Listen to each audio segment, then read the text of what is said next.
Assalamualaikum warahmatullahi wabarakatuh. Hamdan syukranillah ba'd. Sahabat manusia plural yang saya hormati dan saya banggakan, Khozinuddin sedang memberikan petuah, sedang memberikan ceramah, sedang memberikan petunjuk kepada orang-orang, kepada jamaahnya untuk lebih banyak menciptakan, mencetak buzzer-buzzer mereka.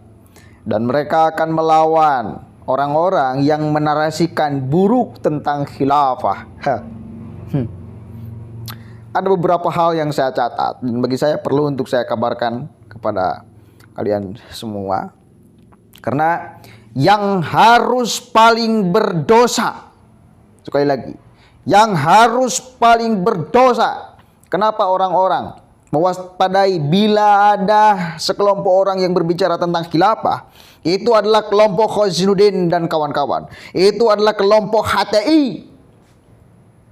Karena dulu biasa-biasa aja sebelum mereka membawa kemudian visi misi khilafah dan memaksakan itu dan mencaci maki sistem demokrasi. Sebelum saya lebih lanjut, kita cek dulu apa sebenarnya doktrin Khozinuddin, CS. Penting ternyata hari ini selain pertarungan hukum juga pertarungan opini, karena itu kita butuh YouTuber ya, influencer meskipun channelnya kecil-kecil tapi ini seperti lebah gitu ya.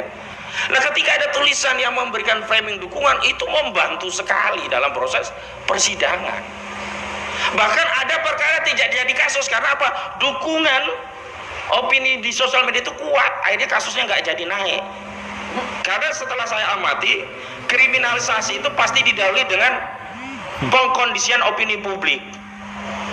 Kalau sudah dianggap nih kiai ini parah, kiai ini rusak, kiai ini cabul, nah, baru nanti masuk ke proses hukumnya. Tapi kalau kiai ini dituding kemudian opini cepat membackup, biasanya nggak jadi tuh. Nah, karena itu hari ini kalau ada YouTuber itu perannya besar sekali, itu juga punya peran.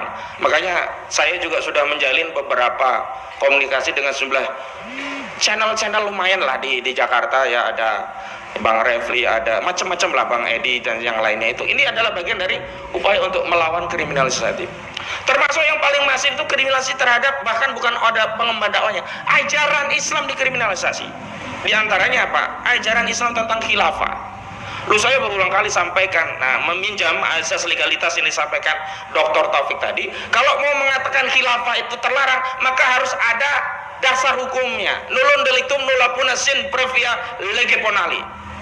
Ya, tidak ada khilafah itu dikatakan terlarang kecuali ada dasar hukum yang menyatakan khilafah terlarang. Kita cek pertama reglingnya atau aturan perundang-undangannya, ada nggak satu pasal yang menyatakan khilafah terlarang, atau barang siapa mendakwakan khilafah maka akan dipenjara 100 tahun misalnya, kan begitu. Ada nggak? Nggak ada. Yang kedua, besihing, putusan badan atau pejabat tata usaha negara. Ada nggak putusan PT-an yang menyatakan bahwa menimbang, menegaskan, nah, kami memutuskan khilafah sebagai ajaran terlarang? Ada nggak? Tidak ada. Putusan yang selalu dijadikan rujukan itu adalah putusan penolakan gugatan Hizbut Tahrir Indonesia di Pengadilan Tata Usaha Negara Jakarta. Itu amar putusannya yang menolak gugatan hati. Nggak ada satupun amar putusan pengadilan yang menyatakan khilafah sebagai ajaran terlarang.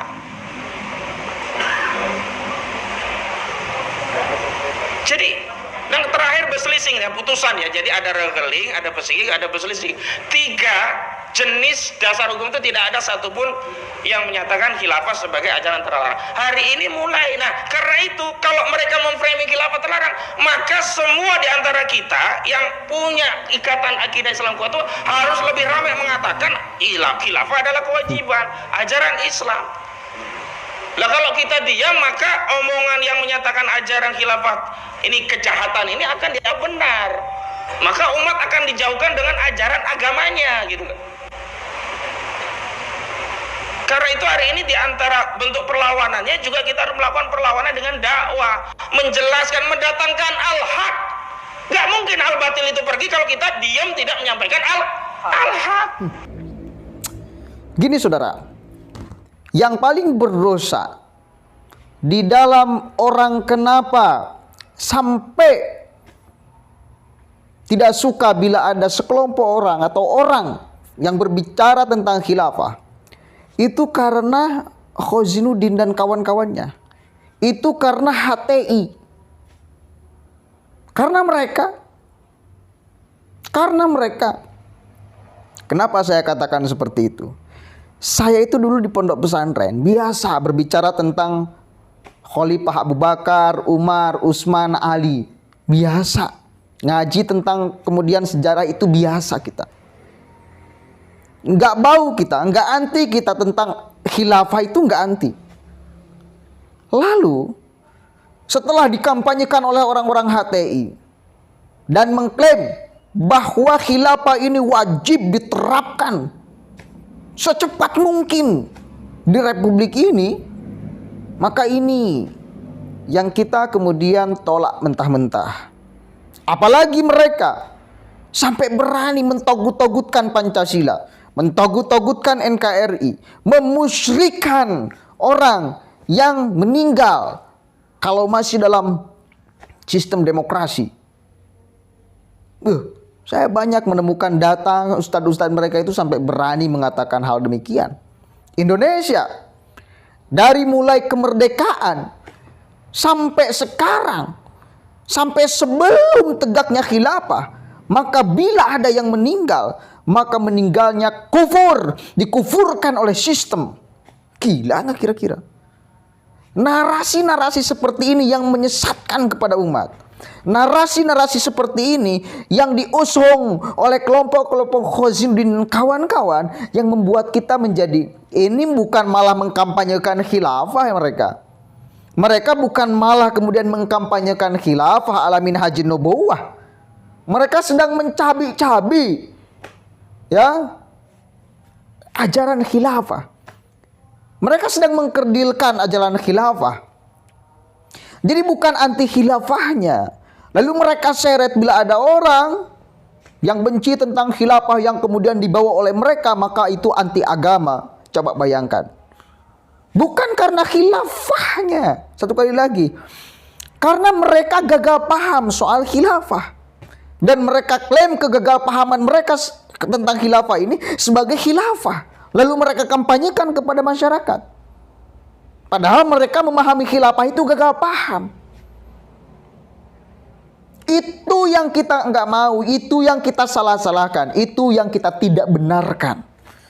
Khilafah ala HTI, maka harus tegas di sini, ya. Kan mereka biasa ngomong, kenapa khilafah HTI? Khilafah itu milik semua umat Islam, ajaran kita tuh. Kenapa?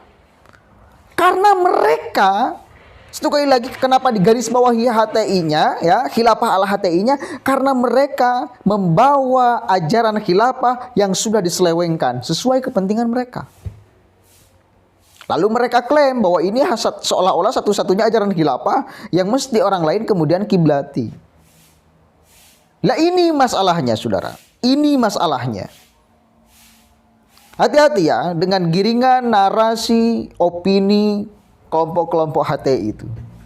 Kelihatannya agamis, padahal kosong molongpong, nggak ada agamis-agamisnya. Mereka sedang menipu umat supaya umat kemudian terlena, tergoda hingga masuk kepada barisan mereka. Itu poinnya. Orang awam itu agar masuk dalam barisan mereka.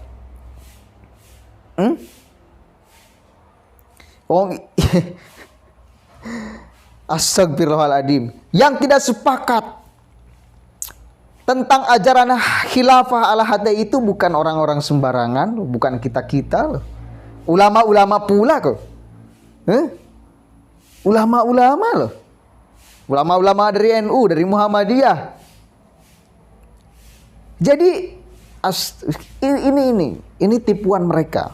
Hati-hati, hati-hati. Silakan Anda perbanyak buzzer untuk supaya katakan mengkanter atau menyerang kita-kita yang menolak khilafah ala kalian, silakan. Kita nanti perang opini aja di publik. Biar masyarakat yang menilai. Siapa yang sebetulnya layak untuk dipercaya dan dijadikan argumentasinya sebagai pegangan hidup orang Indonesia.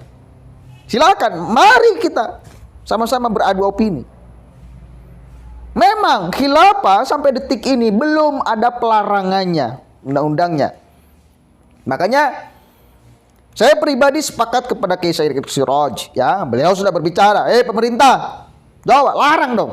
Ini ajaran khilafah ala hati itu, Wahabi itu larang, sudah sangat meresahkan, larang. Tapi khilafah ala hati bukan berarti kita di pesantren-pesantren, ya, di tempat kajian-kajian itu tidak berbicara tentang sejarah khilafah, Khalifah Abu Bakar, Umar, Utsman, Ali. Kita masih berbicara itu, ya.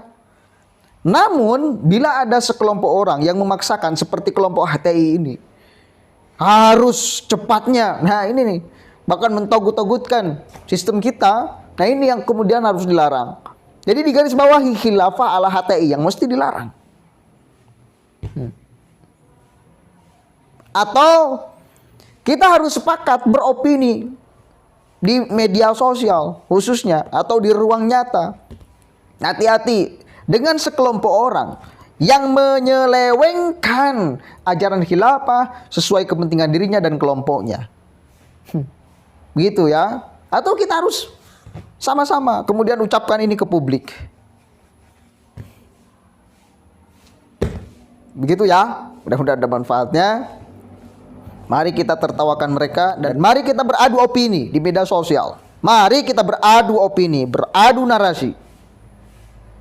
Dan kita lihat nanti masyarakat akan memilih siapa. Itu bos, fair ya. Kalau pemerintah masih belum juga melarang khilafah ala HTI, maka kita sebagai rakyat Indonesia yang memahami fakta bahwa mereka sudah menyelewengkan ajaran khilafah, kita harus berbicara itu. Harus kita terangkan ke publik. Membenci atau tidak sepakat terhadap khilafah ala HTI bukan berarti kita tidak sepakat terhadap ajaran agama, atau bukan berarti kita tidak mau patuh terhadap ajaran agama, karena mereka sudah menyelewengkan ajaran khilafah. Dia sudah mentafsirkan dengan seenaknya ajaran atau sistem khilafah sesuai kepentingan dirinya dan kelompoknya. Ini penyelewengan. Kita harus terangkan itu. Assalamualaikum warahmatullahi wabarakatuh.